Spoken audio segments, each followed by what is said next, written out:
नमस्कार मित्रांनो, आज आपले स्वागत आहे। आज आपण मिसळ पाव बघणार आहोत। पण जर तुम्ही आपलं रेसिपी चॅनल सबस्क्राइब करा आणि व्हिडिओ लाईक करा। चला तर आपण रेसिपीला सुरुवात करूया। आज आपण बघणार आहे मिसळ। पण मिसळ ही मटकीची करतात, पण मी मुगाची मिसळ तुम्हाला दाखवणार आहे। तर हे मी मूग घेतले होते, पाण्यामध्ये भिजवून एक दिवस पूर्ण म्हणजे रात्रभर ठेवलेले आहेत आणि मग सकाळी चाळणीत ठेवून असे मोड आणलेले आहेत त्या मुगाला।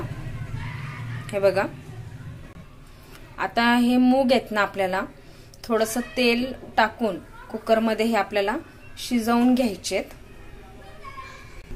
हे बघा, आता हे मी मूग आहेत ना छान असे स्वच्छ धुवून घेतलेले आहेत, पहिले निवडलेले आहेत, असे धुवून घेतलेले आहेत। आणि मुगाची मिसळ ह्यासाठी की मटकीने कसं होतं, पोट जरा टंबारतं, म्हणजे थोडं खराब होतं, पण मूग कसे पचायला हलके असतात, त्यामुळे मी मुगाची मिसळ तुम्हाला दाखवते। हे बघा, आता 1 चमचा तेल टाकलेलं आहे मी, त्याच्यामध्ये मी अर्धा चमचा हळद टाकलेली आहे। आता हे मूग आपण त्याच्यामध्ये हे करून थोडं पाणी वतून शिजवून घ्यायचेत आपल्याला। हे बघा, आता मी मूग पण त्याच्यामध्ये मिक्स केलेले आहेत। तर आता त्याच्यामध्ये थोडंसं मीठ आणि हळद तर मी तुम्हाला दाखवली होती तेलामध्ये टाकलेली, आता मी त्यात थोडं मीठ पण टाकलेलं आहे। आता हे आपल्याला कुकरला आहे ना 2 शिट्ट्या काढून घ्यायच्या, कारण मूग कसे असतात मटकीपेक्षा पटकन शिजतात, त्यामुळे जास्त शिजवायचं नाही, नाहीतर गाळ होतो त्याचा। हे बघा, आता हे मी खोबरं घेतलेलं आहे अर्धी वाटी, आणि लसणाच्या पाकळ्या घेतलेल्या आहेत आणि कोथिंबीर घेतलेली आहे।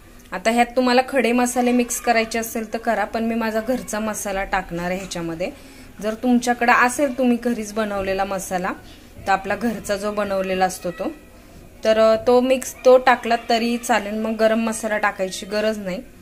तर हे आता आपल्याला काय करायचंय, खोबरं आहे ना छानपैकी गुलाबी होईपर्यंत भाजून घ्यायचंय आणि ह्याचं आपल्याला वाटण तयार करायचंय। हे बघा, आता हे मी खोबरं आणि लसूण आणि हे सगळं आता आपल्याला वाटण करून घ्यायचंय। आणि खोबरं मी भाजून घेतलेलं आहे, म्हणजे कसं होतं आपल्याला कच्चं पण राहत नाही, भाजून घेतलं की मग छान भाजलं पण जातं तेलामध्ये, मग नंतर परतलंही जातं आणि त्याला तर्री पण छान येते त्याच्यामुळं। हे बघा, आता आपल्याला ह्याचं वाटण करून घ्यायचंय। हे बघा, आता आपण हे वाटण करून घेतलेलं आहे। हे बघा, आता हे मी कांदे घेतलेले आहेत, 2 मोठे कांदे असे बारीक कापून घेतलेले आहेत आणि 3 मीडियम साईजचे टमाटे ते सुद्धा असेच कापून घेतलेले आहेत मी। हे बघा, ही अर्धी वाटीपेक्षा आहे ना थोडी खाली अशी आलं लसूणची पेस्ट घेतलेली आहे। 1 वाटी कढीपत्ता घेतलेले आहेत पानं त्याची, 1 चमचा मोहरी घेतलेली आहे। हे बघा, आता हे जे मी तुम्हाला दाखवलं होतं ना, हा आम्ही घरी बनवतो, हा मसाला घरचा मसाला आहे आमचा, हा घेतलेला आहे। आणि ही कलरची मिरची पावडर आहे ती घेतलेली आहे, ती मी 2 चमचे घेतलेली आहे। आणि हे तिखट मी 3 चमचे घेतलेले आहेत। आता तिखट तुमच्या आवडीने घ्या। आणि हे 1 चमचा हळद घेतलेली आहे मी। हे बघा, आता हे मी तेल घेतलेलं आहे, 3 मोठे चमचे तेल घेतलेले आहे। तेल थोडं जास्त टाकावं लागतं मिसळला, त्याशिवाय तर्री छान येत नाही। आणि मी तुम्हाला जी मोहरी दाखवली होती ती पण मी त्याच्यामध्ये आता मिक्स केलेली आहे। आता मग ह्याच्यात काय, मोहरी छान तडतडली की आपल्याला कढीपत्ता पण ह्याच्यामध्ये मिक्स करायचा आहे। हे बघा, आता मोहरी झाल्यानंतर आपण कढीपत्त्याची फोडणी दिलेली आहे। आता आपल्याला ह्याच्यामध्ये कांदा मिक्स करायचा आहे। हे बघा, आता आपल्याला कांदा मी मिक्स केलेला आहे त्याच्यामध्ये, आता छान गुलाबी होईपर्यंत आपल्याला तो परतून घ्यायचा आहे। हे बघा, आता हे कांदा छान गुलाबी झालाय ना, आता आपल्याला ह्याच्यामध्ये टमाटा मिक्स करायचा आहे। हे बघा, आता टोमॅटो सुद्धा आहे ना छान मऊ होईपर्यंत त्याच्यामध्ये मिक्स करून घ्यायचा आहे।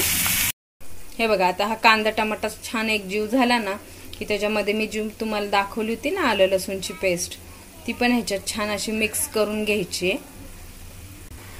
हे बघा, आता हा जो वाटण केलेला तुम्हाला मी दाखवलं होतं ते वाटण पण आपल्याला ह्याच्यामध्ये छान मिक्स करून परतून घ्यायचंय। हे बघा, आता जे मी तुम्हाला दाखवले ते ना सुके मसाले, ते सगळे आता ह्याच्यामध्ये छान मिक्स करून घ्यायचे। हे बघा आता हे छान मिक्स करून घेतलेले आहे मी. आता ह्याला छान तेल सुटेपर्यंत आपल्याला भाजून घ्यायचंय. हे बघा आता हे मी तुम्हाला दाखवले होते मूग शिजून घेतलेले आहेत मी. हे बघा आता हे जे पाणी आहे ना पहिल्यांदा आपल्याला हे मिक्स करायचंय त्या मसाल्यामध्ये. हे बघा तुम्हाला दाखवते पण एखादं. हे बघा किती छान शिजलेत. कारण कसं होतं जास्त गाळ होऊन द्यायचा नाहीये, कारण आपण जेव्हा ते त्या रश्श्यामध्ये टाकतो ना कटामध्ये तेव्हा मग त्याच्यामध्ये पण ते थोडे शिजले जातात. त्यामुळं ते थोडेसे व्यवस्थित असे शिजवायचे. हे बघा आता मी थोडेसे मूग आणि हे सगळं पाणी त्याचं मिक्स केलेलं आहे आणि आता आपल्याला थोडं थोडं पाणी ह्याचं वाढवायचं आहे. हे बघा आता मी ह्याच्यामध्ये पाणी मिक्स केलेलं आहे. जास्त घट्ट पण नाही आणि जास्त पातळ पण नाही असं केलेलं आहे. आताच बघा कलर किती सुंदर आलेला आहे. आता ह्याला छान मीठ टाकून एक उकळी येऊन द्यायची आणि मग गॅस एकदम बारीक करायचा आणि 10 ते 15 मिनिटं बारीक गॅसवर ठेवायची, म्हणजे छान तर्री येते त्याला. हे बघा आता ही मी बारीक गॅसवर ठेवली होती त्यामुळे किती छान कलर आलाय बघा आणि तर्री पण किती छान सुटली आहे मिसळला. मग मटकी ज्यांना आवडत नसेल किंवा ज्यांचं पोट खराब होत असेल मटकीने तर मग ही मुगाची पण मिसळ खूप छान लागते खायला. बघा आता मी तुम्हाला प्लेटमध्ये सर्व करून दाखवते. हे बघा आता मी हे तुम्हाला प्लेटीमध्ये दाखवतेय. तर हे बघा किती छान कलर आलाय मिसळला. तर आपण ही मिसळ घेतलेली आहे. आता त्याच्यावर हे बघा आता हे असं फरसाण त्याच्यावर टाकायचंय. हे बघा आता हे मी पोहे पण टाकलेले आहेत त्याच्यात. काहींना मिसळमध्ये पोहे पण खूप आवडतात तर आणि लागतात पण खूप खायला छान. तर हे पोहे पण मी त्याच्यावर टाकलेले आहेत. हे बघा आता कांदा पण टाकलेला आहे त्याच्यावर मी बारीक चिरून. हे बघा आणि आता ही कोथिंबीर. आता हे इतकं छान लागतं ना खायला ही मिसळ. आणि हे बघा हे मी असं पण घेतलेलं आहे ह्याच्यामध्ये. हे बघा कांदा घेतलेला आहे, लिंबू पण पिळण्यासाठी घेतलेला आहे, परत फरसाण घेतलं आहे. आणि जर कोणाला अशी ती मी मगाशी उकडलेली तुम्हाला जी मूग दाखवले होते ते पण असे ह्याच्यावर जर आपल्याला लागले तर आपण असंही खाऊ शकतो त्याच्यात टाकून.